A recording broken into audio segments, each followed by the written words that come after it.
정보가 있는 시사 토크쇼 장윤선의 팟짱.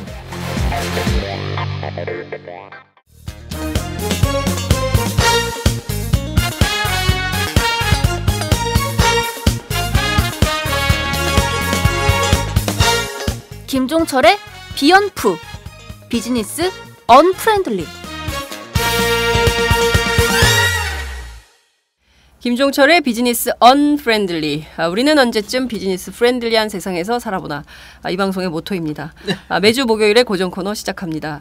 오늘도 어김없이 오마이뉴스 김종철 경제부장님 나오셨습니다. 어서 오세요. 네, 안녕하세요. 네, 옆구리가 허전합니다. 아, 네. 예, 김지혜의 발로 뛰는 경제의 김지혜가 김지혜 기자가 퇴사를 했어요. 예, 그래서 이번 주부터는 김지혜의 발로 뛰는 경제가 폐지가 됐습니다. 아쉬워요. 뭐 사람은 언제나 뭐 만났다 또 그렇습니다. 헤어지고 또 네. 그러는 거고요. 불교잖아요. 인연. 네. 또, 언젠가 또 만나겠죠. 네, 또 좋은 데서 또 좋은 모습을 또 만날 일이 또 있겠죠. 네, 김종철 부장 그 고생해서 키웠는데. 여하튼 네. 또 새로운 인물을 발굴해서 또 재밌는 코너지기를 모셔보도록 하겠습니다. 재밌습니다. 제목이 재계 황태자 정의선의 도전은 성공할까. 요새 재벌 3세들 움직임이 굉장히 부산해요. 네. 이재용 삼성 부회장은 뭐 이미 그렇죠. 완전히 뭐 그 중심에 섰고요. 네. 2위 그룹이 바로 현대자동차. 네. 정의선. 네. 정의선 부회장이 이 경영 전면에 나서고 있다. 이게 무슨 얘기입니까? 물론 이 정의선 부회장도 이미 이제 많이 알려져 있죠. 네. 그 이재용 부회장만큼은 아닐지라도 그래도 재계 1, 2위 재벌 3세 쪽에 아주 대표적인 주자죠. 이재용 부회장, 그다음에 정몽구 회장의 그 장남인 정의선 부회장. 정의선 부회장은 오히려 이재용 부회장보다 좀 더 먼저 경영에 많이 그 직간접적으로 참여를 해왔고요. 네. 상대적으로 언론의 주목을 좀 덜 받았을 뿐이지만 그래도 꾸준히 경영 수업을 받았습니다. 그럼에도 불구하고 최근에 더 이제 그런 경영적인 행보가 그런 모습이 더 이제 자주 드러나는데 네. 어제 이제 그 서울 동대문 프라자에서는 행사가 있었어요. 네, 네. 현대차의 어떤 그 고급 브랜드, 새로운 어떤 고급 브랜드를 내놓겠다 이런 행사였는데 네, 네. 이때 직접 그 정의선 부회장이 나옵니다. 그래서 이 사실상 그 현대차의 앞으로 미래의 어떤 성장 동력, 새로운 어떤 미래의 어떤 청사진을 밝히는 자리에 정의선 부회장이 또 직접 나와서 자기가 또 프레젠테이션도 하고 기자들의 질의응답도 받고 여러 가지 그동안에 최근 몇 년 새 가장 오랫동안 어떤 기자들과 했던 그런 이 언론에 노출된 첫이었죠. 최근 몇 년 사이 처음으로 이렇게 오랫동안 노출된 건 처음이었습니다. 그렇군요.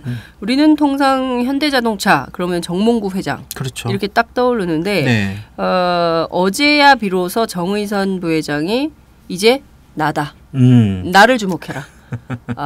참 이게 우리가 국정교과서가 네. 북한이 하고 있잖아요. 네. 4개 나라가 하고 있는데 북한이 국정교과서 따라하고 있잖아요. 박근혜 정부가. 네. 세습. 이것도 따라하기. 한국 기업들이 지금 보면 네네네. 전문 경영인 시스템을 전 세계가 다 도입하고 있는데 유독 우리나라 재벌들은 세습. 아들 사랑. 예? 아들에게 물려줘. 왕권도 아니고. 예? 뭐 이런 좀 후진적인데 네. 정말 재밌네요. 그죠? 뭐 어제 뭐 재밌는 장면이 있었어요? 뭐 여러 가지로 있었는데 의외로 하여튼 그 재밌는 장면보다도 네. 그 어제 그 현대차 그룹에서 동대문 그 프라자 그 있잖아요. 동대문 PP 네. 이번에 그 새로 엄청나게 오세훈 시장한테 지은 네. 거기에서 그 브랜드 전략 발표를 야구장 부시고 지은데 맞아요. 예, 동대문 야구장 지은데 우린 야구장으로 기억하는데 그렇죠. 그 야구 팬들이 되게 아쉬워했던 그 동대문 프라자, 팍 프라자가 거기가 나름대로 디자인적으로 되게 좋은 건물이고 하여튼 뭐 이제 서울의 어떤 상징적인 어떤 건물로 이렇게 자리를 메고 있다, 뭐 자리매김하고 있다 이런 얘기도 있지만 하여튼 현대차가 거기서 그런 브랜드 전략 발표하는 게 처음이었습니다. 뭐 그래요. 네. 그리고 또 근데 왜 그런 거기 가서 한 거예요? 그러니까 이제 자기 나름대로 현대차가 이번에 그 제네시스라는 지금 차가 있잖아요. 제네시스 네네, 차. 제네시스. 예. 이제 그걸 아예 별도의 어떤 독립적인 브랜드로 그리고 미래 그 새로운 어떤 그 현대차 그룹의 어떤 새로운 어떤 그 성장 동력, 좀 미래의 어떤 좀 우리의 좀 고급화 네. 그런 걸 이제 직접 정의선 부회장이 발표를 하는 거죠. 그리고 근데 그동안 정의선 부회장이 직접 이렇게 언론 상대로 회사 비전 발표한 적이 있었어요? 몇 차례는 있긴 있었습니다. 근데 이렇게 대규모로 네. 대규모로 크게 한 적은 없었는데요. 예, 예. 2011년에 1월달에 이제 디트로이트 모터쇼 보통 이제 그 자동차 그룹 이런 CEO들은 보통 기자들과 만나는 게 그런 글로벌한 어떤 모터쇼에서 만나요. 뭐 디트로이트 모터쇼, 뭐 프랑크푸르트 모터쇼, 어떤 세계 뭐 3대 4대 모터쇼에서 네. 그때 이제 누가 나와서 발표를 하느냐가 보통 이제 그 회사의 CEO들이 나와서 하는데요. 네. 정의선 부회장도 한 번씩 나왔습니다. 2011년 1월달에 그 차 또 발표도 하고 그때 현대차의 새로운 브랜드 슬로건 요즘에 현대차 광고만 나오면 맨 마지막에 네. 그 영어로 막 New Thinking, New Possibility 막 나오잖아요. 발음 좋다. 김종철 부장님. 다시 한번 해드릴까요? 예, 다시 한번 해주세요. 아니 농담이고요. 우리 뉴 싱킹 이렇게. 뉴 파서블러티 이렇게. 그런데 네. 이 슬로건을 이게 새로운 사고 이거 표현하면 새로운 사고 새로운 어떤 가능성 이 어떤 현대차의 어떤 모토가 된 이 슬로건을 정의선 부회장이 2011년에 발표를 합니다. 근데 그때도 이제 정의선 부회장이 직접적으로 이제 여러 가지 할 나서는구나 모양이구나. 그런 의미가 나왔죠. 그리고 이 4년 후에 이제 그 전에도 뭐 프랑크푸르트 모터쇼 이런 데도 뭐 한 번씩 나오고 발표도 했는데 네네. 이번에 4년 후 2011년 1월 이후에 이번에 한 4년 넘게 처음에 다시 또 새로운 어떤 브랜드를 가지고 직접 그리고 이번에 발표할 때 보면 어제는 이제 그렇게 된 거죠. 자기 밑에 있던 여러 가지 그 부사장들, 네. CEO들, 그러니까 그룹의 어떤 그 고위 임원들 있잖아요. 네네네. 쭉 대동하고 옆에 기자회견 직접 옆에 앉혀서 그러니까 사실상 자기가 중심에 서가지고 네. 그 프레젠테이션과 회견을 이끌어갑니다. 나다. 그렇죠. 나를 주목해라. 그래서 일부에서는 아버지도 필요 없어. 나야. 그렇죠. 네. 이렇게 정면전으로 근데 무슨 영화의 한 장면이 지나가네요. 그럼요. 무슨, 그렇습니다. 근데 뭐 조폭도 아니고 아니 어제 그 오늘자 신문에 다 났습니다. 그렇게 그렇습니까? 보면 그 경제면 사람 다 신문 다 실었는데 그 모습이 정말 방금 말씀하신 것처럼 현대차는 이제 나다. 그런 것이 떠오를 정도로. 나다. 네. 정의선을 주목해라. 이런 메시지를 보내고 있는 건데요. 사실상 뭐 굉장히 지금까지 기존의 발표와 상당히 차이가 있었다. 이렇게 볼 수 있겠네요. 그렇죠. 그 아까 앞서 말씀드린 것처럼 일단 그 새로운 어떤 이제까지 현대차가 내놓지 않았던 그 어떤 그런 제네시스라는 그런 어떤 청사진 뭐 미래에 우리가 이렇게 하겠다는 그런 걸 자리였고 네. 또 그런 그 현대차 그룹이 세계 2위 그룹의 네. 그런 어떤 그 향후의 어떤 그런 그 진로 방향 어떤 뭐 그런 걸 중요한 어떤 순간 결정 순간마다 정의선 부회장이 나오는 거죠. 그래서 사실상 아버지인 정몽구 회장을 대신해서 그러니까 일부에서 하여튼 뭐 현대차 그룹의 세대 교체 뭐 그런 얘기까지 나올 정도니까요. 그렇군요. 네네. 정의선 부회장이 이끌어갈 현대차 그룹이 어떤 건지 좀 지켜봐야 될 것 같다는 생각이 좀 드는데요. 근데 문제는 어제 나온 걸 보니까 네네네. 제네시스 브랜드를 이제 고급화 전략으로 현대차가 내놓은 건데 그러면 앞으로 현대자동차의 제일 그 비싼 차는 제네시스 이렇게 되는 건가요? 우리는 그동안 그랜다이저. 그랜다이저 에쿠스 에쿠스도 있었지. 맞아요. 우리 의원님들 잘 좋아하시는 의원님들 맞아요. 에쿠스 쫙 써 있어요. 그렇지 국회. 맞아요. 국회 알죠. 본청 계단 맞아요. 전부 에쿠스여서 그런 적이 굉장히 많아요. 제가 재밌는 에피소드 하나. 막 그때 막 어떤 세월호 때였나? 뭐 어쨌든 기억이 잘 가물가물한데 어떤 사안이 있었을 때 이모키 의원이 딱 나타나가지고 막 아니다. 잠깐만 여기 끊었다 갈게. 그 국회의원들이 에쿠스 정말 많이 타잖아요. 그래서 똑같은 에쿠스가 되게 많아요. 그렇죠. 그래가지고 남의 차를 막 바꿔 탈 때가 있는데 검정색 에쿠스. 저기 여기 마포지역구 정청래 의원이 막 기자들한테 세게 얘기를 했어요. 와 어떻게 될 것이다. 딱 이렇게 하고 차를 딱 탔는데 이모키 의원 차를 탄 거야. 그래가지고 이모키 의원이 얌마 내려.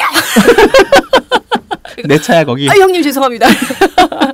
기자들이 엄청 웃었던 그런 기억이 나는데요. 정말 의원님들이 사랑하죠. 에쿠스를. 맞습니다. 이게 현대차가 보통 이제 그 말씀하신 우리 그 엔트리카로 가지고 아반떼부터 시작하잖아요. 그 물론 그 밑에 그 경차도 있지만 아반떼, 소나타, 말씀하신 뭐 그랜저, 그 위에 또 아슬란이라는 약간 또 그 고급차 있고요. 아슬란이라는 브랜드가 있습니다. 또 제네시스가 이제 여기 있습니다. 그리고 그 바로 위에 이제 어떻게 보면 현대차의 최고급차라고 이름하려는 게 에쿠스인데요. 네.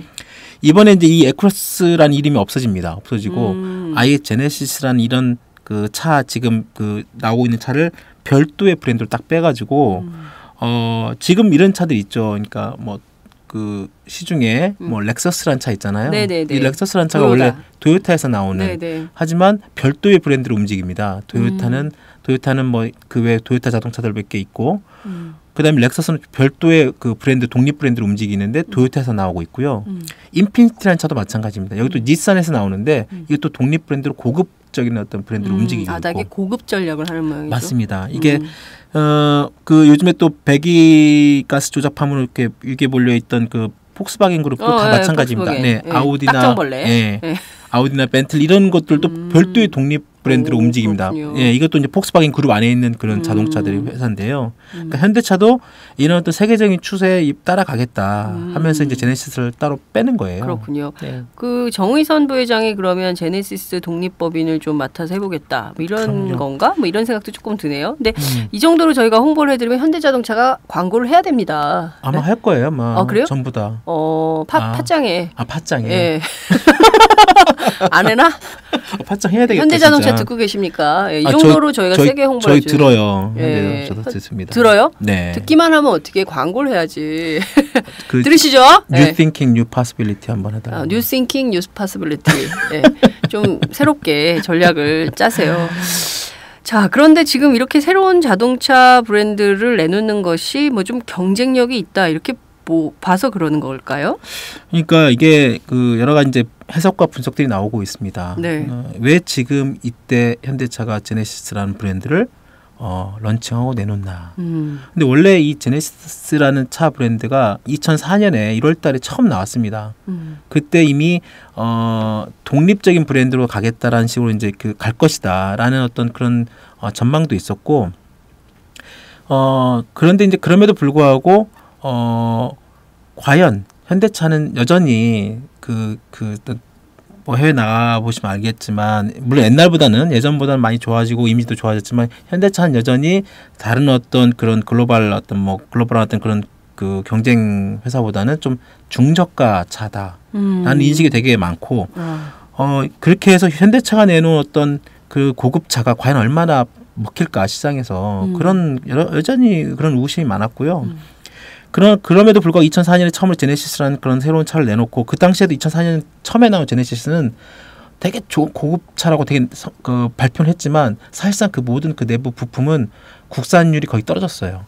거의 다 수입 외국 되게 좋은 부품을 다 수입해서 셋업 박아가지고 좋은 차를 만들어 놓은 거예요. 사실상 조립. 그렇죠. 네. 정말 현대차의 기술 그런 내부였던 그런 그 질적인 어떤 아니라 뭐 외국에 있는 좋은 그 부품을 다 넣어놓고 좋은 차다, 비싼 차다 이렇게 했는데 결국은 2008년 글로벌 금융위기가 탁 터진 다음에 자연스럽게 이제 그 전반적으로 막 그 글로벌 자동차 업체들 막 GM도 파산하고 막 엄청나게 좀 변화가 있었지 않습니까? 네네. 현대차가 그 와중에 그 고급차 브랜드 그동안 좀 놔두고 중저가 브랜드 계속 그 내구성을 키워가면서 세계 탑 5로 올라섭니다. 그러니까 지금 현대차가 세계 그 생산 대수로 따지면 세계 5위 안에 들어가는 회사가 돼버렸어요. 그러면서 최근에 그런 어떤 글로벌 자동차 시장에서 현대차의 위상이 그 정도 올라가고 또 최근에 나오면서 그 여러 가지 자동차의 어떤 그런 기술이나 그 어떤 그런 그 좀 발전이 있었죠 현대차가. 그리고 또 실질적으로 이제 이런 발전을 하는 와중에 보면 이런 고급차 항상 이 고급 브랜드나 고급 이런 것들은 좀 이익이 높잖아요. 네. 그런 것들이 이 자동차도 여전히 적용이 됩니다. 그래서 뭐 예를 들어서 BMW 같은 경우에 정형적인 어떤 독일의 그 비싼 어떤 그런 고급 브랜드 차에 속하잖아요. 네네. 이 차 같은 경우에도 올 3분기만 따지고 놓고 봤을 때 한 50만 대밖에 안 팔립니다. 전 세계적으로. 그럼에도 불구하고 이익이 2조 원 정도 가까이 돼요. 영업이익이. 근데 현대차는 전 세계적으로 3분기 한 분기 동안 110만 대를 팝니다. 그러니까 BMW보다 한 2배 이상의 차를 많이 팔았는데 네네. 영업이익은 BMW보다 훨씬 적습니다. 1조 1천, 2천밖에 안 됩니다. 그러니까 애플하고 삼성 그 갤럭시가 비슷할 수도 있어요. 애플은 아이폰이라는 단일 어떤 그 휴대폰만 놓고 팔지만 영업이익률이 비싸고 삼성보다 훨씬 높습니다. 그러니까 이게 이제 이런 데에서 약간 현대차도 물론 대중차도 좋지만 좀 더 고급차에서 좀 더 이익이 높은 그런 어떤 시장성을 계속 본 거고요. 더군다나 또 국내 같은 경우에도 보면 고급차 시장은 사실상 수입차가 다 잡고 있잖아요. 그렇죠. 솔직히 말하면 저는 제네시스 잘 못 봐요. 렉서스는 많이 봐요. 맞아요. 네, 그러니까 그렇습니다. 요새 다니면 무서워 죽겠어. 길에 왜 이렇게 외제차가 많아요. 수입차 엄청 많습니다. 자동차 사고 한 번 나면 그냥 차를 드리고 싶어. 그렇죠. 그게 정말 그것도 좀 문제인데 정말로 그러다 보니까 같은 가격이면 국산 소비자들도 해외 소비자들도 아니 같은 제네시스하고 렉서스하고 가격 차가 오히려 렉서스가 더 싼 경우도 있습니다. 그러니까 아니 그러면 그냥 렉서스 타지 뭐 제네시스 왜 타? 그렇죠. 그 어떤 그 차의 성능도 성능이지만 또 그 브랜드 이미지도 그렇고 같은 가격이면 소비자들이 요즘은 되게 그런 거 안 따지잖아요. 되게 합리적이고 그렇죠. 그러다 보니까 현대자동차가 이번에 적극적으로 제네시스를 새로운 자동차분들 빼낸 거죠. 그렇죠. 그러니까 자동차 시장이 이렇게 되는 거네요. 박리담에. 그러니까 싼 거 많이 파는 것보다는 차라리 비싼 거 하나 딱 팔아가지고 제대로 팔아가지고 영업이익을 극대화하자. 그렇죠. 그리고 어차피 이제 중저가는 이제 중국이나 이런데 시장을 많이 점령당하니까 핸드폰의 경우도 그렇고요. 그러니까 자동차도 그런 전략으로 가느니 애플 전략. 비싼 거를 고급스럽게 잘 만들어가지고 그렇죠. 뭐 몇 대 안 팔더라도 그걸로 성과를 보자 뭐 이런 건데요. 제가 언젠가 워싱턴에 출장을 간 적이 있었는데 굉장히 좋은 차더라고요. 그 딱 봤더니 스타렉스야. 그때 제가 바이오 에탄올 취재하러 갔었거든요. 예. 그래서 그 바이오 에탄올 거기 이제 주유하러 온 분이 러블리 현다이. 그래가지고 no 현대 그랬더니 현대. 미국은 다 현다이라고 그래요. 러블리 현다이. 그래 되게 웃겼어요. 근데 여하튼 그 미국에서는 스타렉스가 많이 팔리나 보다. 저는 그분들이 좀 등치가 있잖아. 우리랑 좀 다르니까. 맞습니다. 우리는 봉고차인데 그걸 그냥 개인차로 쓰더라고. 혼자 타고 다니고. 그 말씀하신 것처럼 미국 시장에서 현대차가 엄청나게 선전을 많이 했어요. 최근 그 글로벌 금융위기 이후로. 그리고 그래서 특히 GM이 파산하면서 그리고 현대차가 많이 또 좋아지기도 했지만 가격 경쟁력도 높아지고 그래가지고 많이 그 현대차가 미국 시장에서 엄청나게 올랐습니다. 그렇군요. 정말. 자, 그런데 그렇다 하더라도 뭐 고급차 시장 이미 다 막 독일, 뭐 유럽, 그렇죠, 뭐 이태리차 뭐 다 잡고 있잖아요. 근데 과연 현대차가 제네시스 사실 이것도 굉장히 전통이 중요하잖아요. 자동차의 경우에는. 맞습니다. 근데 이런 뭐 2004년에 나왔다고 하더라도 별로 유명하지도 않고 뭐 이렇게 흥행에 성공하지 않은 브랜드로 보이는데 과연 이걸로 살아남을 수 있을까? 이런 고민이 좀 드는데. 그렇죠. 이게 정의선 부회장도 이 내용을 알고 있어요. 어제 기자회견 때도 그런 내용 기자들이 질문이 나왔고 쉽지가 않을 겁니다. 이게 말이 고급차 시장이지 그리고 자동차라는 게 말씀하신 것처럼 뭐 이게 딱 진출한 데서 곧바로 뭐 소비자들이 혹 하는 것도 아니고 자동차만큼 또 보수적인 어떤 소비자들의 어떤 마음이 있는 것도 아닙니다. 그렇죠. 왜냐하면 한번 타면 차를 바꾸기 잘 쉽지 않습니다. 왜냐하면 자기가 타는 어떤 그 차에 대한 어떤 애정도 있고 브랜드에 대한 어떤 그 신뢰도 있고 그다음에 차에도 익숙함도 있고 건너타기가 쉽지가 않아요. 그러니까 아니 아빠들 보면 나 이 말 꼭 하고 싶어. 아니 집은 엉망 개판인데 자동차는 뭐 하루 종일 닦어. 김종철 부장 차 너무 깨끗하더라고요. 저도 집도 깨끗하고 그래요? 집 깨끗해요? 안 가봐서 모르겠는데 어부인께 직접 확인해야 될 것 같은데 어쨌든 김종철 부장 차 타면요 먼지 한 올이 없어요. 하루 종일 닦지. 하루 종일은 아니고요. 여하튼 엄청 깔끔하더라고요. 다음은 팟짱 서포터즈 1호 광고입니다.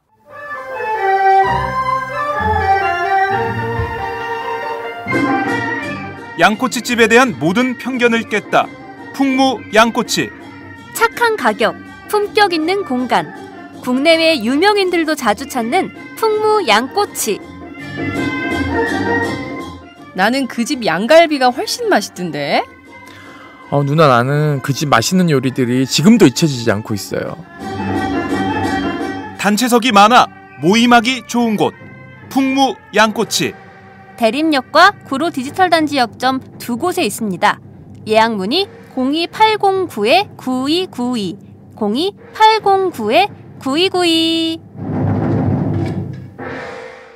잠깐, 팟짱 애청자라고 말씀하시면 통큰 서비스를 제공합니다.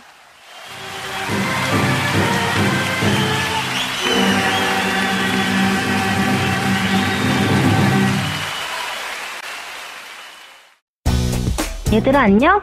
요즘 회사는 잘 다녀? 아니, 아침에 시간이 없어서 밥을 못 먹고 다녀. 그래? 나는 요즘 또리마켓 곡물 담은 선식 먹고 출근하는데. 정말? 나도 곡물 담은 선식 먹고 다녀. 또리마켓? 곡물 담은 선식? 곡물 담은 선식은 100% 국내산 햅쌀 곡물로만 만들어 믿을 수 있다고. 맞아. 그리고 통곡물이 들어가 식감도 좋고 칼로리는 낮은데 포만감까지 있어서 다이어트 식사 대용으로 딱이야. 무엇보다 맛있어. 뿌리마켓을 검색하세요. 하여튼 그래서 정의선 부회장도 이제 어제 그 발표를 할 때 이런저런 얘기를 합니다. 그리고 그러면서 이제 그 어제 발표한 내용 중에 저도 인상적인 어떤 이 워딩은 참 내지 이 원군이 좀 좋은 것 같더라고요. 네. 정의선 부회장이 뭐라고 했냐면 인간 중심의 진보의 컨셉트로 자동차 만들겠다는 거예요. 제네시스. 인간 중심 진보 컨셉. 네. 그래서 좋은 말은 다 갖다 붙인 거죠. 네. 인간 중심의 진보라는 거예요. 그러니까 그 이 진보가 차를? 어떤 이 진보가 우리가 아는 뭐 보수 진보의 개념도 약간 있어요. 그럴 수도 있지만 그런 것보다는 이 여기서 진보는 약간 어떤 그 프로그레스 영어로 따지면 어떤 프로그레시브. 그거 이제 그 있고 그래서 어떤 자동차 기술 어떤 네. 기술이 사람에 맞춰서 가겠다라는 어떤 그런 내용을 발표를 해요. 네. 그렇게 보면 그래서 이제 여러 가지 혁신 기술, 뭐 여러 가지 편안하고 역동적인 주행 성능, 뭐 우아한 디자인, 여러 가지 이런 그 차별화된 어떤 자기 어떤 나름대로의 그 브랜드 전략을 발표를 하는데 네네. 그럼에도 불구하고 과연 현대차가 그동안에 가지고 왔던 그 어떤 그런 아직도 여전히 그 글로벌 시장에 가면 중저가 이미지로 여전히 그 자리매김돼 있고. 근데 그런 것도 사실이에요. 왜냐면 미국은 현대자동차를 좀 싸게 팔잖아요. 그럼요. 그러니까요. 우리보다 여기 또 한국에선 그런 부분도 비싼데 있고. 거기 가면 싸니까 맞아요. 거기서 사가지고 유학할 때 거기 사가지고 한국으로 싣고 오는 사람들 많아요. 맞아요. 특히 손석희 사장도 그랬어요. 미네소타에서 타던 차를 가지고 왔더라고요. 공무원들도 나가서 있다가 네. 들어올 때 거기서 현대차 사가지고 들어옵니다. 그게 더 싸다는 거예요. 네, 더 싸고 또 여기에도 없는 백이란 거 다양한 또 차들이 있다 보니까 네. 그런 분들도 많아요. 맞아요. 그래서 이런 하여튼 뭐 그런 것도 있고 그럼에도 불구하고 이제 현대차가 아까 저희가 말씀드린 뭐 토요타 렉서스나 뭐 이런 차들 뭐 네. 닛산 인피니티 뭐 BMW 벤츠랑 뭐 경쟁을 하겠다고 선언을 했지만 네. 과연 얼마만큼 이들과 정말로 할까? 물론 뭐 지금 일부 미국의 어떤 뭐 그 컨슈머 리포트의 어떤 그런 그 자동차 비교 뭐 네네. 이런 어떤 품질 비교 이런 그 리포트나 이런 걸 보면 네. 현대차 과거보다 많이 좋아지고 소비자 인식도 높아진 건 사실인데 네네. 그거에도 불구하고 어떤 이런 또 명차 또 고급화 브랜드에서는 또 그 시장이 있잖아요. 그 사람들이 보는 시각 눈도 있고. 네네. 그래서 이 사람들이 현대차 제네시스를 얼마만큼 살지 그건 또 별개의 문제고 렉서스가 그랬어요. 토요타가 네네. 이 렉서스 브랜드를 별도에 만들고 차를 만들고 미국 시장에 나갈 때 네. 사람들이 잘 모르니까 그러면서 차는 좋은 것 같은데 뭐 토요타도 마찬가지로 현대차처럼 그 대중적인 브랜드잖아요. 네네네. 그래서 처음에 50억 달러 한 5조 원이 들었대요. 마케팅 비용이랑 포함해가지고. 그걸 시장에 뿌리 내리는데. 네네. 그만큼 그러면서 10년 만에 겨우 이제 수익 구조, 이제 뭐 똔똔 내지는 약간 이익을 올릴 수 있는 네. 그렇게 걸렸다는데 아마 현대차도 이제 제네시스 이제 하면서 엄청나게 또 돈을 들 거예요. 그러면 과연 이제 이것이 어떻게 현대차 그룹의 어떤 향후의 수익이나 그다음에 정의선 부회장의 어떤 경영 능력까지 어떻게 이게 평가받을까? 이건 또 이제 또 그다음 좀 두고 봐야 될 거죠. 그러네요. 근데 참 재밌는 현상이 한국에는 렉서스가 굉장히 많잖아요. 네. 그리고 중대형차가 대형차 선호도가 높기 때문에 굉장히 많은데 일본에 가보면 토요타 소형차가 그렇게 많아요. 맞아요. 예. 미국, 일본은 경차의 나라잖아요. 일본은 경차의 나라잖아요. 그래서 전부 토요타 소형차가 경차가 굉장히 많이 있고 한국 차는 한 대도 없어요. 없습니다. 거의 없어요. 현대차 안 타요. 없습니다. 예. 네, 없습니다. 그런데 저는 이것도 우리가 팔아먹을 전략을 세워야 되는 거 아닌가 현대차가. 이게 너무 이제 큰 차 좋아하는 거는 우리이고 작은 차로 경쟁하는 거는 외국에도 특히 유럽도 그렇잖아요. 근데 맞습니다. 그런 전략을 잘 짜야 될 것 같은데 현대차가 우리 말을 들을까요? 갑자기 그런 생각이 좀 듭니다. 네네. 자, 그런데 이렇게 막 엄청난 돈을 쏟아부은들 이게 마케팅 비용은 썼는데 안 팔리면 그럼 꽝이잖아. 그럼요. 정의선 부회장도 그걸 알 텐데 어떻게 보면 미안합니다만 시작하기 전부터 초치는 것 같아서 죄송하기도 하지만 네. 이게 뭐 실패할 수도 있는 전략 아니냐. 정의선의 작품이 실패할 수도 있다. 아, 그럼요. 일 가능성도 네. 있는 거 아니냐. 그렇죠, 이건 좀 어떻게 그렇죠. 보십니까? 이미 그 정의선 부회장도 어제 기자회견 때도 그 말한 게 이런 우려가 있었고 기자들도 그런 질문이 있었어요. 그러니까 이제 정의선 부회장이 뭐라고 했냐면 그런 우려에 대해서 알고도 있다. 그렇지만 이제 도전 정신을 그 얘기를 합니다. 도전해야만 변화가 있고. You thinking, you possibility. 네. 그렇죠. 네.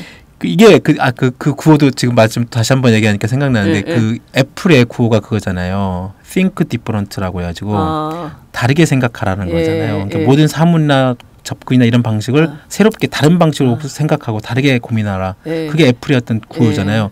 그래서 처음에 Think different라고 하고 현대차가 이걸 내놨을 때 그래서 애플 것도 따라하는 거 아니냐. 여기는 New Thinking이고 거기는 Think different고. 그렇죠. 네.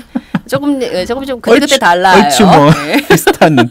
그래서 이번에도 정의선 부회장이 얘기하는 게 이제 도전해야만 변화가 있다라고 얘기를 하고 또 바뀌어야만 새로운 가능성이 열린다. 그 말 맞는 말이긴 맞는 하죠. 말이죠. 예. 이게 맞는 말이고 정말 우리 초창기에 어떤 그런 그 창업주들의 어떤 기업가 정신에 이런 도전 정신이 되게 또 한 기업을 키우는데 되게 큰 정주영 회장 정말 그랬죠. 그렇습니다. 정주영 회장부터 해서 현대차그룹은 지금 정몽구 회장 그리고 이제 정의선까지 1대2대 3대로 넘어오면서 그러고 보면 현대차가 엄청나게 발전했어요.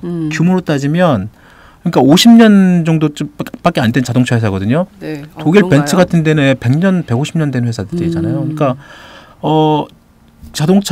세계 자동차 그 기업 역사 중에 이렇게 현대차처럼 단시간에 세계 5위의 어떤 엄청난 규모의 경제를 이루는 자동차 회사가 거의 없었습니다. 그렇군요. 남들은 100년에 맞춰서 내지는 도요타도 마찬가지로 되게 오래된 역사를 갖고 있고 그런데 현대차가 정말 우리나라 상징적이죠. 진짜 재벌 기업들 그리고 우리나라 한국 경제의 어떤 여러 가지 그런 그 급작스러운 경제 발전. 압축 성장의 모델이죠. 맞습니다. 이것도 현대자동차도 하나의 기업으로서 그런 전형적인 모델이 하나죠. 그래서 그동안에 이렇게 또 그 성장의 이 기업 안에서 또 이제 정의선 부회장 체제 3세 경으로 넘어오면서 과연 이런 식의 어떤 양적으로 지금 한 850만 대 올해 또 그렇게 뭐 생산 판매한다고 하는데 그러니까 현대차만큼 이렇게 최단 시간에 50년 만에 이렇게 회사가 그렇게 크게 성장한 나라가 별로 없고 그런 자동차 회사가 별로 없는 거죠. 그리고 그렇게 세계 5위의 자동차 회사로 그걸 올라서면서 더 이상 이제 3세 경영 체제로 갈 경우에는 그런 양적인 어떤 성장보다는 이제 질적으로 좀 더 가야 되는 거 아니냐라는 질적 변화. 맞습니다. 그렇게 가는 거고 정의선 부회장도 그걸 알 거예요. 그래서 이제 제네시스라는 어떤 고급차 브랜드 전략을 내놓은 거고 또 그런 것들이 어떤 게 전반적인 어떤 흐름, 경영 전략 흐름에 맞을 수도 있지만 장 부장께서 말씀하신 것처럼 이게 실패할 수도 있고 또 정의선 부회장이 또 지금 하고 있는 그 자동차 있습니다. 아실지 모르지만 벨로스트라는 자동차 있어요. 현대차에 나오는 벨로스터 잘 모르죠? 벨로스트요? 벨로스터. 벨로스터? i30 아세요? 스쿠터예요? 그래가지고 이건 정의선 부회장의 작품이라고 해가지고 그 젊은 층을 위한 우리가 아반떼, 소나타, 그랜저 이런 현대차의 전통적인 그 수십 년 된 꾸준한 그 브랜드 차가 있는가 하면 그 중간중간에 틈새로 젊은 층 내지는 특정한 어떤 계층을 위한 틈새 차들이 있어요. 그래요? 그게 이제 벨로스트라는 차가 있고 i30라는 차가 있고 i30는 굉장히 그렇죠. 이게 정의선 부회장이 만든 작품인데 그걸 PYL이라는 어떤 그런 자동차인데 이게 생각보다 크게 흥행을 못했어요. 아반떼 소나타에 완전히 또 국민들이 많이 타다 보니까.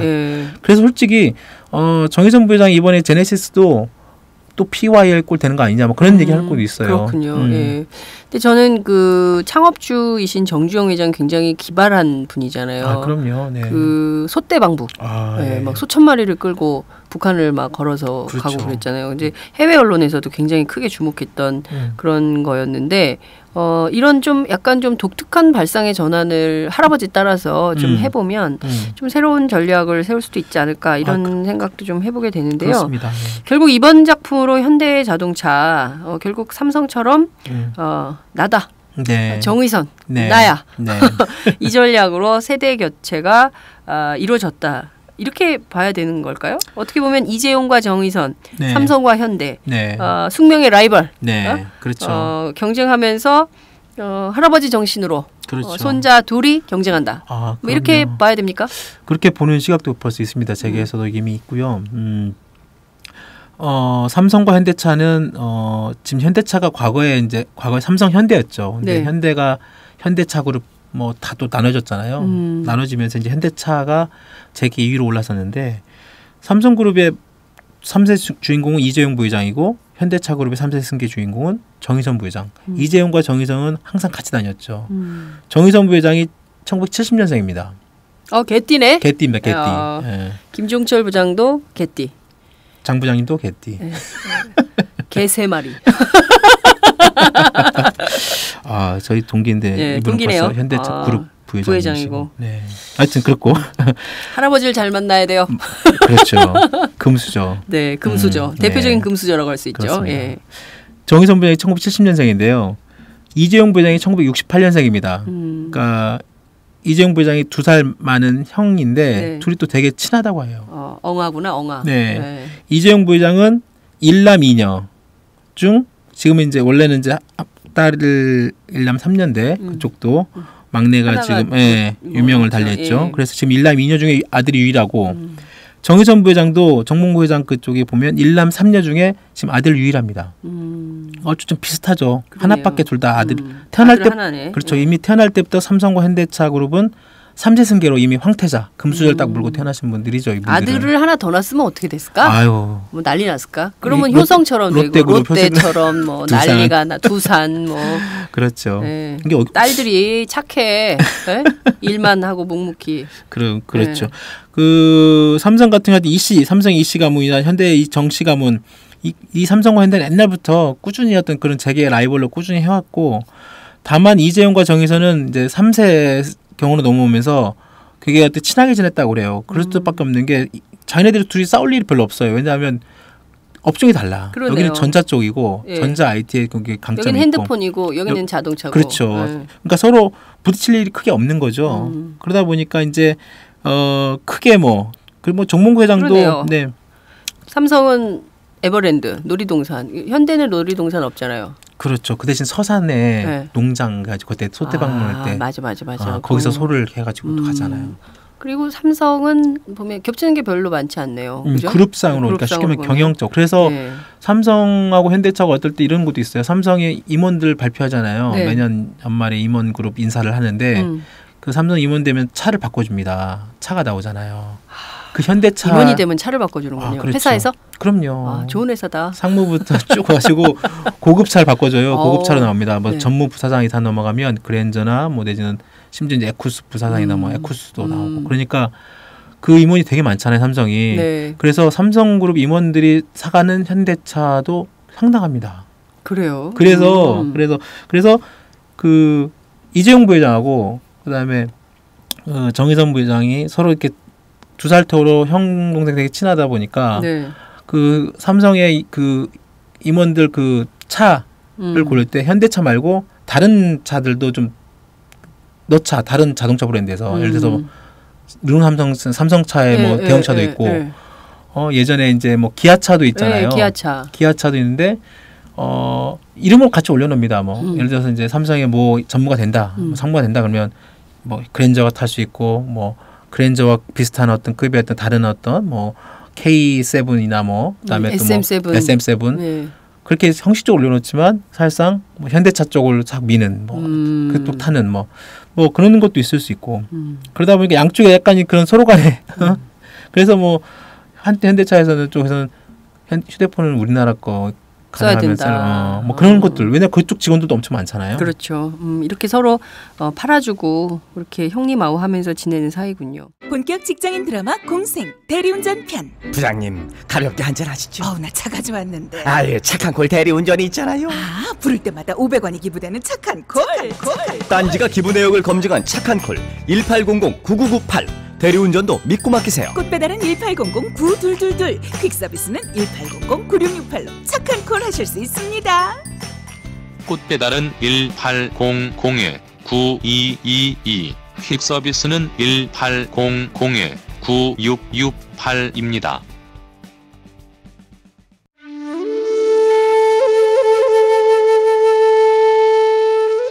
영한네이처의 마카 산삼.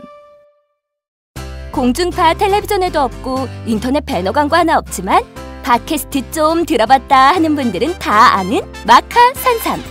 진짜 유명해져서 유사 제품도 많아졌습니다. 이젠 마카 산삼을 검색하면 너무 많이 나와요. 꼭 영한내이처로 검색해주세요. 팟캐스트에서 듣던 그 마카 산삼을 구입할 수 있습니다. 특히 나라 걱정으로 심신이 지친 분들에게 권합니다. 몸에 정말 좋습니다. 내 몸도 나라도 살릴 힘이 납니다. 페루의 마카와 우리나라 산삼, 몸에 좋은 11가지 원료를 모두 하나로 만든 마카 산삼. 마카 녹용과 마카 소화 청소년도 있습니다. 1일 2회 공복에 따뜻한 물과 함께 드세요. 영한네이처 마카 산삼. 네, 저도 팥짱 녹음하기 전에 마카 산삼을 꼭 챙겨 먹고 있습니다. 그런데 앞서 이런저런 얘기를 하고 있지만 이재용 부회장, 정의선 부회장 둘 다 모두 편법 경영권 승계 논란. 이게 지금 계속 진행 중 아닌가요? 그럼요. 이 두 이재용, 정의선의 어떻게 보면 당신들이 그걸 안고 가야 될 숙명적인 어떤 그런 부분이 있을 수밖에 없고. 네. 이건 그동안에 언론들도 꾸준히 얘기를 해왔고. 실제로 그랬고 그 이재용과 정의선 부회장이 서로 어떤 그런 커가는 과정이나 환경이나 이런 것들이 좀 더 비슷하고 그럼에도 불구하고 또 아버지인 이건희 회장이나 정몽구 회장이나 그룹의 어떤 지배권이 약하다는 것도 비슷합니다. 그러니까 이건희 회장도 지금 전체적으로 삼성전자 갖고 있는 계열사 지분이 3.38%, 정몽구 회장이 현대차그룹 지분, 현대모비스, 핵심 계열사 현대모비스 갖고 있는 게 6.96%. 그러니까 이걸로 막 수백조 원이 되는 어떤 그룹을 지배하는 거 아니에요. 항상 얘기하는 게 적은 지분으로 엄청난 어떤 그런 책임과 권한을 행사하고 있다는 항상 그런 지배구조의 어떤 취약성을 비판하는 이 핵심 고리인데 이 아들들 이재용 부회장과 정의선 부회장은 더 약합니다. 그러니까 이번에 이재용 부회장이 지금 삼성전자 갖고 있는 지분 0.57%, 정의선 부회장이 그룹 핵심 계열사 현대차, 기아차, 현대모비스라는 어떤 그 부품 회사거든요. 네네네. 그 중에 기아차 1.74%, 현대차 0.01%만 갖고 있어요. 심하네요. 그렇죠. 네, 그러니까 정말 이분들 우리 세대인데 아버지 세대, 할아버지 세대는 그 세대가 그 시대, 그 시대에 그런 게 쟁점이 안 됐기 때문에. 그냥 지금까지 이렇게 왔다 손 치더라도 적어도 우리 세대에서 기업의 투명성 이런 것들은 좀 스스로 해줘야 되는 건데 이게 뭡니까 이게? 그러니까 이제 이재용 부회장 같은 경우에 보면 잘 아시다시피 이미 에버랜드 과거에 1996년에 에버랜드 전환 시비, 에버랜드 전환사채 헛간 매각 시비부터 해가지고 그때 아버지로부터 물려받은 돈이 60억 원 정도밖에 되지 않았잖아요. 지금 그걸 부풀리고 그다음에 그 계열사 간의 인수합병 통해 가지고 지금 삼성물산으로 됐지만 결국은 수백조 원이 되는 그런 그룹을 사실상 그런 식으로 이 편법적인 어떤 그런 논란 속에 사실상 승계를 받은 거죠. 그렇죠. 이재용 부회장 같은 경우에. 예. 정의선 부회장도 마찬가지입니다. 근데 정의선 부회장이 이재용 부회장보다 좀 약한 게 아직 지금 진행 중이에요. 정의선 부회장은 이재용 부회장만큼 또 굉장히 전략적으로 치밀하게 못 해왔던 것 같아요. 현대가. 네, 현대가. 그쪽에서 삼성만큼 치밀하지가 않아요. 맞아요. 그래서 재계에서 현대그룹이나 현대차는 사람들이 되게 막 부득두고 불도처럼 일만 하지 정말로 아들한테 이런 물려준 치밀함이 없어가지고 지금 정의선 부회장이 되게 답답할 것이다 이런 얘기도 해요. 정말로 보면 지금 아까 현대차 지금 정의선 부회장 갖고 있는 지분이 현대차 그룹 같은 현대자동차가 0.01%밖에 안 돼요. 기아차 1.74. 그래서 뭔가 지금 만들어야 돼. 그리고 물론 정몽구 회장도 계시지만 정의선 부회장이 그룹을 이어받으려면 지분을 가져야 되잖아요. 그리고 어떤 식으로 지금 삼성처럼 삼성물산의 어떤 그런 전체 그룹 지주 회사를 어떤 식으로 만들어야 되는데 지금 지주 회사로 격으로 가질 수 있는 현대차, 기아차, 모비스 이렇게 좀 여러 가지 이렇게 순환 출자돼 있는 이 과정에 정의선 부회장 갖고 있는 지분이 되게 얕고 결국은 그 일감 몰아주기 그런 비판도 나온 거예요. 글로비스라는 어떤 그런 비상장 회사 통해 가지고 그게 또 이재용이 했던 써먹던 방법을 현대차가 따라갔다가 뒤늦게 또 걸린 거야. 그래가지고 이것도 좀 잘 못됐어요. 그래가지고 결국은 정의선 부회장이 지금 아직 완벽한 그룹의 승계 작업은 끝나지 않았다. 네. 이게 지금 나오고 있습니다. 그렇군요. 그 예전에 그 경제개혁 관련한 시민단체들 얘기를 좀 들어보면 삼성과 현대 기업 문화가 그렇게 다르다는 거예요. 맞아요. 삼성은 말끔하게 차려입고 와가지고 그 절대 건대 이건희 회장이라든가 뭐 그 이재용 씨에 대해서 절대 험담하지 않는다는 거예요. 그러니까 술 마시고 막 그래도 흐트러지지 않고 끝까지 얘기를 안 한대요. 근데 현대 사람들은 앉으면서 아들 욕 시작. 앉으면서 이제 아들력 시작해가지고 개판이야 막 이러면서 막 한다는 거예요. 그래서 이제 기업 문화가 이를테면 현대는 약간 무뚝뚝하고 그리고 일만 하면 되지 소처럼 맞아요. 소떼방북 맞아요. 소처럼 일만 열심히 하면 되지 뭐 사내 정치해야 되고 뭐 이런 게 별로 없다는 거예요. 맞습니다. 근데 삼성은 아주 철두철미하게 아주 그냥 뭐 치밀하고 세밀하고 막 모든 직원들이 그렇다는 거 약간 숨통이 막히고 삼성은 그래서 관리의 삼성이라는 얘기가 나오고 그렇군요. 그리고 이제 삼성 만나면 좀 숨통이 막히고 현대 만나면 좀 풀어지고 그렇죠. 인간적이고 그런 면이 있다 이런 얘기를 언젠가 들은 적이 있는데요. 맞습니다. 자, 그나저나 이렇게 되면 정의선의 현대차 체제가 과연 성공할까? 어떻게 될 걸로 전망하세요? 아까 말씀드린 것처럼 이재용 부회장 같은 경우에는 사실상 이제 거의 승계 작업이 이제 다 마무리가 됐고 이제 올해 이제 삼성 같은 경우는 12월 달에 있을 주요 사장단 인사도 사실상 이재용 체제로 다 가게 되면 내년에는 사실상 이재용 부회장의 이제 회장 등극만 남았다 정도만 지금 제게 이제 판단은 그 정도고요. 정의선 부회장은 지금 정몽구 회장이 되게 아주 열심히 또 활동을 하고 계세요. 네네. 그러니까 이재용 부회장의 삼성과는 좀 약간 다릅니다. 물론 정의선 부회장이 지금 엄청나게 좀 앞서서 경영 일선에 나서고 있긴 하지만 정몽구 회장이 여전히 아직 건재하고 있고 또 정몽구 회장이 또 엄청나게 또 막 공장도 다니고 막 그러고 아직도 그러고 있어요. 네. 그러니까 이제 아무래도 아들이 아버지의 어떤 후광에 밀리는구나. 아직은 있습니다. 그래서 이재용 부회장만큼은 당장 어떤 딱 그 회장 체제로 가기는 어렵겠다라는 게 이제 일반적인 시각인데 그럼에도 불구하고 정몽구 회장의 어떤 그런 나이나 여러 가지 그런 걸 감안할 경우에 언젠가 정의선 체제로 갈 수밖에 없죠. 현대차도. 그리고 지금 이런 모습들이 다 미래의 어떤 정의선 체제를 위한 어떤 준비 그런 여러 가지 그런 다지기 뭐 이런 걸 텐데 결국은 이번에 이제 그 삼성물산 합병 과정에서도 드러났지만 외국의 어떤 그런 헤지펀드나 이런 아까 말씀하신 한국 재벌의 어떤 그 취약한 기업 지배 구조 문제를 건들고 들어오면 이게 참 휘청거리고 막 그러잖아요. 그 기업 자체가 그룹 자체가 이 삼성 현대차 뭐 또 다른 어떤 재벌 그룹도 마찬가지지만 이 3세로 어차피 이제 경영 승계가 갈 수밖에 없고 이 과정에서 편법적 이런 논란, 도덕성의 이런 논란, 그다음에 어떤 그 그룹의 어떤 승계 받을 때 어떤 그 최소한의 어떤 그런 이런 명분, 어떤 소비자 내지 국민들로부터 어떤 그런 부분들, 그런 지지를 받을 수 없는 그런 부분들에 대해서는 이게 참 스스로 해결하기 어려운 부분도 있지만 어떻게 해결해야 됩니다. 그리고 지금 글로벌한 기업이나 이런 문화에서는 또 이런 엄격한 어떤 도덕성을 잣대를 들이대고 있는 것도 사실이고요. 우리 국민들도 마찬가지고. 그래서 정의선 부회장도 마찬가지로 이런 자신의 어떤 그런 지금 그 취약한 지배 구조를 해결하기 위한 어떤 편법적인 여러 또 방법들이 동원될 가능성이 높아요. 앞으로도. 그렇군요. 지금 보면 어찌됐든 그 집 아버지는 누워 계시고 이 집 아버지는 걸어서 공장도 다니시고 뭐 왕성하게 활동하니까 좀 더 늦을 수는 있겠네요. 그렇죠. 그 집보다 이 집이 조금 늦을 수는 있겠지만 그래도 이 집이 아들이 이렇게 물려주고 하니까 언젠가는 그 아들 손으로 그 기업이 넘어가겠죠. 그럼요. 그리고 이미 정의선 그 부회장 같은 경우는 기아차에 사장하면서 기아차를 그 적자했던 기아차를 이익 나는 그리고 좀 튼튼한 회사로 돌려놨다는 평가를 받고 있습니다. 그래요? 이거는 기본적인 어떤 경제개혁연대나 시민사회단체에서도 정의선 부회장의 나름대로 경영 능력은 평가를 하고 있어요. 그렇군요. 네, 그나마 다행이네요. 네, 경영 능력이 그렇군요. 경영 능력이 없는 아들이 하면 최악이잖아요. 그나마 그럼요. 경영 능력이 있는 아들이 하면 그나마 좀 못하는 것보단 낫다 이런 평가를 할 수 있겠네요. 그렇지만 어찌됐든 편법적으로 정당하지 않은 방법으로 기업을 재벌을 전체를 좌지우지한다. 이 한국 재벌의 고약한 습성을 그대로 놔두고 온전시킨 가운데 한다고 하면 아무리 뭐 경영을 잘한다 하더라도 네, 외부의 비판 이런 데서는 자유롭지 못할 것이다. 이런 말씀을 좀 끝으로 드리고 싶네요. 그렇습니다. 이게 되게 이게 정의선 부장이 자기도 이제 그걸 고민을 하겠지만 네.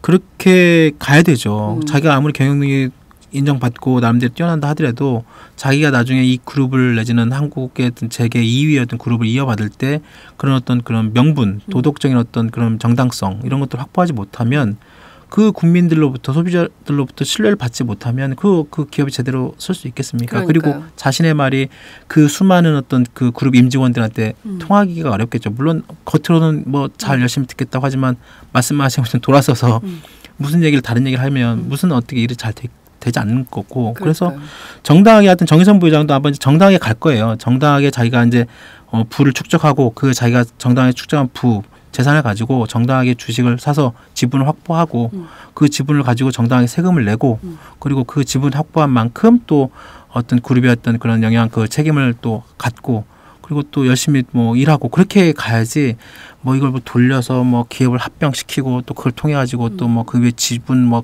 계산하고 이런 식의 방법은 이제 더 이상 뭐 통하지는 않을 것 같은 생각이 듭니다. 그러니까요. 저는 또 무엇보다 개띠.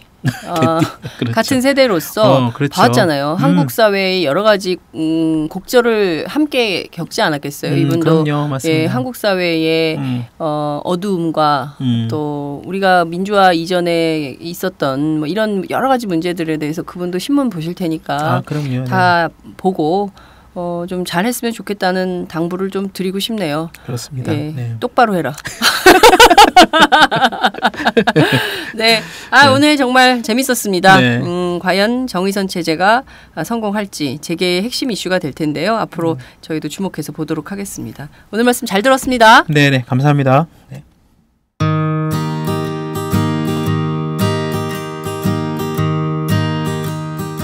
누구나 쓸 수 있고 시민 기자지만 자기 주장을 펼 수 있는 것이 있다는 게 정말 좋은 건데 많은 분들이 좀 후원을 해서 활성화가 됐으면 좋겠어요. 특히 오연호 대표가 그냥 그 고생을 하면서 전국을 돌면서 행복 전도사로 돌아다니면서 그 고생을 하시는데 잘 됐으면 좋겠어요. 안녕하세요. 오마이뉴스 최종 병기라고 바득바득 우기고 있는 김병기입니다. 15년 동안 기자로 뛰고 있습니다. 여러분이 보내주신 자발적 구독료가 제 월급이었어요. 정말 고맙습니다. 장윤선의 팟짱도 그렇게 만들어요. 팟캐스트 제작비 스폰서가 되어주세요. 10만인 클럽에 가입하시면 되는데요. 02-733-5505 내선번호 274번으로 전화주세요. 아니면 오마이뉴스 홈페이지 우측 상단에 동그란 주황색 배너가 있거든요. 그걸 꾹 눌러주세요. 청취자 여러분, 열심히 뛰겠습니다. 아싸!